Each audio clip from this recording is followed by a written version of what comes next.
Okay, here we go. Good morning, good afternoon, good evening, whatever time of day it is. I hope it's good to be where you are because I'm really excited to be here today. My name is Baltimore Fats, and this is the House of New Light. Yeah. Okay, so, I've been really struggling with this episode over the last week, and that's because I was really trying to focus on the history of spectroscopy, as it applies to modern technology today, and through the filter of the false historical narrative, right? But I was taking the story from a very linear perspective, and it was really hindering it. Right? And so the story is much better served by me starting at the end and working back. But before I can get to the end, I need to talk a little bit more about Joseph von Fraunhofer's name. All right, and so we have, of course, we now know we have Knight of the Woman Farm. Right? And so I wanted to find out more, like, what does Joseph mean? All right, and so Joseph means he will add. And now I think that's quite amazing considering his place in the spectroscopy pantheon. And that he adds so much and creates so much of this science that they are going to go on to use to, at least in the historical narrative, create all of the technology that we have today. Because that's the thing. The modern technology that we have today is, nothing short of miraculous, some of the things that they can do, all right? And if we're filtering our history through a false paradigm, and looking to filter it through something, like if we're looking at history as a false paradigm, filtering it through something that, was there a major catastrophe, but certainly some form of reset event where populations were created and then sort of force-fed a whole lot of bogus history in order to shape them into easily controllable things who will gobble up the technology. Right? This is that story, but it's a little dry. Of course it's dry because it's not supposed to be interesting. When you start looking at some of the names and applying it through, it just adds a whole new level. And so now when you think about adding to this science thing, right, it's no coincidence. That's not an accident that his name is Joseph, that it means to add to, and he's responsible for so many of these advancements, at least in the historical record. So, I wanted to look at his parents. Now, what does his parents' names mean? Well, we know Fraunhofer, right? But his father is Franz Xaver. So what does Franz Xaver mean? Well, Franz means free man. Essentially, it means Frenchman too, or whatever. But my intuition is, at least for this story, is that it's free man, right? And Xaver means new house or bright. Or to me, it means bright new house, right? Or new bright house, either way. And I think it's interesting that the origin of the name is Basque or Arabic. And now Basque is a region in Western Europe, in northern Spain and southern France, that is unique into and of itself. It has its own language and culture, unlike anything else in Europe. And I think it's interesting that the name Xaver could come from there. And his origin is also Arabic, which is a full Mediterranean Sea away. Not coincidental there that the name means the same thing in both of those regions. And that Basque is its own language. And there's more than coincidence there. So he's the free man of the bright new house. And his son Joseph is going to add to that bright new house.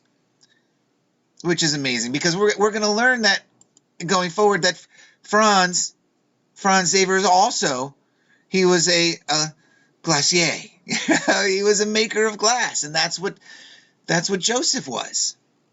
All right, Joseph made the best glass in the world. He did. And so what is it? So that's what his father's name's. And this is what I'm talking about now.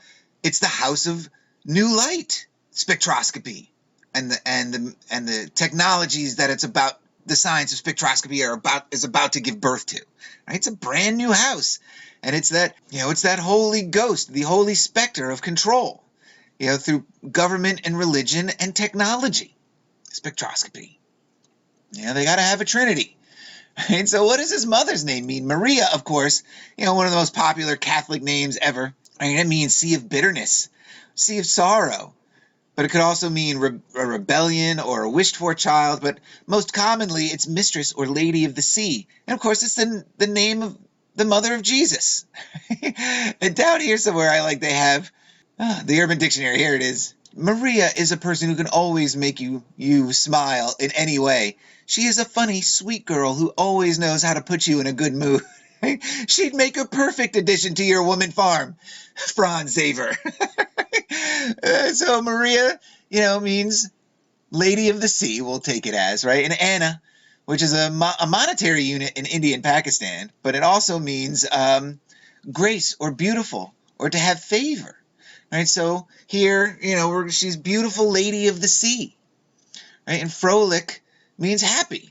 So she's happy, beautiful Lady of the Sea. But I know that frolic is compound and could have different meanings in there as well. So I looked at the fro, right? And that is what is the happy part.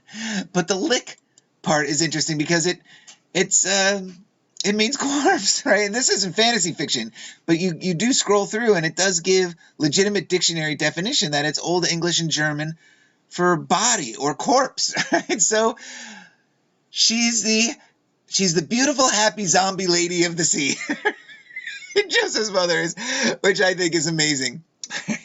And so now having that information, and thinking of that's what the science of spectroscopy is. It is the bright new light born from the Fraunhofers on their woman farm. And we look at, right away, first thing, a second paragraph that Wiki here, the front gate of our history these days, because it's the first place people are going to look at if they're remotely curious. Gen Pop anyway. If you have some pedigree or education, you might not start at Wiki, but Gen Pop's going to start at Wiki if they're curious about something, right? And so Wiki wants us to know that the German research organization, the Fraunhofer Society, is Europe's biggest society for the advancement of applied research. So it's his legacy, all right? The Fraunhofer legacy. And right away, it's that this article has multiple issues. Yeah, I'm sure it does. But the Fraunhofer Society is a German research organization with 72 institutes spread throughout Germany, each focusing on different fields of applied science. Right? They have some 26,600 employees, mainly scientists and engineers. And you talk about job security. With an annual research budget of about 2.6 billion euro, which is almost $3 billion American. All right. And now that's amazing. That's a huge, huge facility. $3 billion is an awful lot of money. But it says some basic funding for the society is provided by the state, the German public. All right. But more than, and they say that the public owns the Fraunhofer Society here, right? But more than 70% of the funding is earned through contract work. That means they're for hire. It's pay to play. Spectral science. And 70% of their funding earned through contract work. Or through government-sponsored projects, which could also be construed as contract work, or from industry. And this is what, the thing about the modern science that we have today. And we don't know what's in the private sector, especially with pay-to-play type stuff like the Fraunhofer Society, right? So it's named after our boy, Joe, the Knight of the Woman Farm. Good Sir Joseph, Knight of the Woman Farm. Who, as a scientist, an engineer, and an entrepreneur, is said to have superbly exemplified the goals of the society. And the organization has 7 centers in the United States under the name Fraunhofer USA, 3 in Asia, right? 1 in South America and 1 in Scotland, where they have a center for applied photonics, which is legally independent of the society. And that, I just don't understand that. Why would you need to be affiliated and legally independent at the same time? That makes no sense to me. Right? But the Fraunhofer model, this 70-30 split, the Fraunhofer model, it's a business model. It's, and, it is how the whole society is incorporated, and all its subsidiaries, which we're about to look at, subsidiaries, however you want to say it, I guess, function under this same model. It is a giant pyramid scheme. All right. And here it says, of course, that where its money comes from, independent contracting, pay to play, right? Thus, the size of the society's budget depends largely on its success in maximizing revenue from commissions. This serves both to drive the realization of the Fraunhofer Society's strategic direction of becoming a leader in applied research and to encourage a flexible, autonomous, and entrepreneurial approach to the Society's research priorities. It's all about cash. Money, money, money, money. Right, here are these societies, and they all function the same way. The algorithms and science, and there are 72 of these institutes, okay? Now they're all pay to play. And that's what the point I want to try to break in. Not only are the Fraunhofer Society function under this Fraunhofer model, I'm sure other research societies and research corporations and whomever do as well. And we're going to be looking at some of those a bit later on, right near the end of this series, which will happen. Right? But just take, for instance, the top one, algorithms and scientific computing, Falcon's Maze, right? Click on it. All right, it brings you to their website for this, technically independent, but not, but part of the Fraunhofer Society. All right, and what was on the first one? It doesn't say where the campus for this one is, I don't think, on top here, but this particular school gets 70% of its budget through contract commissions. So it behooves them to have successful scientific work done. Right? So they get paid. All right, and this is why we have no understanding of what could possibly be in the private sector. We have no idea the technologies that are in the private sector when institutes like this exist pay to play. And we'll just scroll through and you can read along. I'm going to pick out some here, I think. Interfacial engineering and biotechnology, biomedical engineering, what they're doing with that stuff.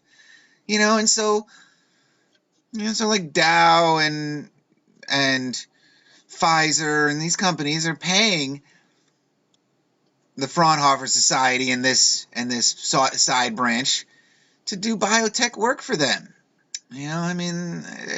This list is long. And all of these are independent research facilities. Electron beam and plasma technology. And that's interesting because so much of our reality could be this plasma, and its manipulation. Surfacing engineering, microelectronic circuits, electronic nanosystems, molecular biology. This list is crazy. Right? So now, just think about that. All of this technology and what they do with the technology, they control our diet with it. They control what we see, watch, and hear with it. They control our genetic structure with it. It is just unbelievable, the control, the social and societal control. And because as we saw through the Royal Society, it's their job to take this technology and legislate it and make it make it into law. All right. And so here we go with Fraunhofer USA. Right. And it says the Fraunhofer Society operates 5 US-based centers. But at the top of this article, it said it had 7. Right? So where did those other 2 go? All right. So here we go with those. Right. Let's just click right. Falcon's Maze again. First one, coatings and diamonds technologies. All right. And this is through East Lansing, Michigan. And now, of course, there are ties to Michigan and Baltimore and Maryland, the least of which are the Harbaughs, and JW out there knows what I'm talking about. But East Lansing has deep military and government ties to it, with its scientific research and everything. So that's really interesting, right? That one of their 5 U.S. offices would be there. And now, of course, immediately I'm crossing my fingers, and I'm going Baltimore. Hopkins. Right? And so I click on the next one, experimental software engineering. What? The site has moved. Are you kidding me?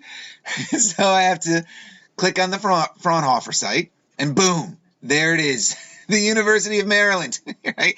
The University of Maryland School of Public Health and School of Business. And now we know that the Johns Hopkins School of Public Health and Business was literally responsible for the textbook on psychological warfare. And so now the University of Maryland School of Public Health is directly tied to the Fraunhofer Society. Hey, look at this pollen thing or whatever this thing is here, this Cubert-looking thing. Right out of Dr. Seuss almost, it kind of looks like, maybe. I don't know. Advancing software research for nearly 20 years, right? Circuitry and public health. Do those things really, do you think they should really belong together? My gut, my instinct tells me not so much. I don't know. And should we touch like the genomic research that they're doing? We're going to get more into what some of these machines can do later on. It's unbelievable. But of course I can connect Fraunhofer to Baltimore, to Maryland, and technologies that are literally used to control the world, the House of New Light. And so I think I'm going to wrap this one up here. I think I did it. I think I finally got a good take of this. I enjoyed this one, and I hope you guys enjoyed it too. And until the next one, cheers, guys.